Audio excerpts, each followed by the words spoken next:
All right, I've been doing some checking on YouTube to see about solar powering an AC unit, and it's not as easy as these people seem to think it is. On a 5,000 BTU window unit, it takes 5 amps or 100 at 120 volts, which is basically 600 watts. Your efficiency of your inverter is 80%, so you're really going to need 750 watts at the DC level to run this AC at its maximum draw. That's 63 amps at 12 volts. Now your solar cells, they're 100 watts per panel, but then they're only efficient about 80%. So you get 80 watts per panel.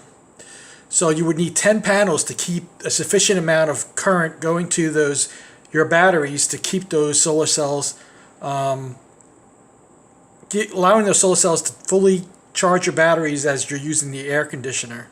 So you really need a lot of panels to keep that thing fully charged, or you're going to start draining your batteries. Now you're going to need a minimum battery storage of 63 amps, which is typically probably 2 or 3 batteries in parallel at 12 volts. So you'll be able to do it and store the energy, but at night you would be draining the battery, so you would need a bigger storage. And the 10 panels is just, you're not going to be getting that in an RV or any kind of mobile unit unless you really have the space to put 10 panels on your roof.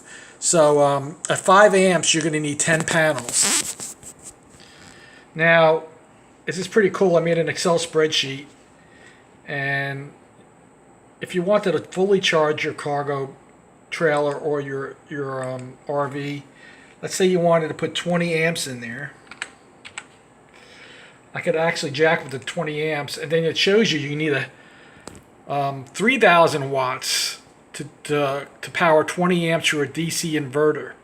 And you're talking about 250 amps minimum battery capacity and 38 panels of solar to keep that charging without draining any of the batteries. So it's pretty interesting what you can do. You can do the same thing for like electrical lights or something small drawer. Let's say like you only have 3 amps that you need. So we'll put 3 amps in there. So I just put 3 amps in as the required power requirements. And you can see here that 3 amps only requires 450 watts, 38 amps at 12 volt DC. So you can actually do that. You still need 6 panels to keep it charged at 3 amps. And that's 450 AC watts. And you need 38 amps in your batteries to keep it constantly without draining. And you can do that as you charge your battery. You can accomplish this. So the required current for an AC unit is pretty high, considering how many panels you actually have to put into your unit. And if you're interested in this Excel spreadsheet, I can send it out to you. Thank you.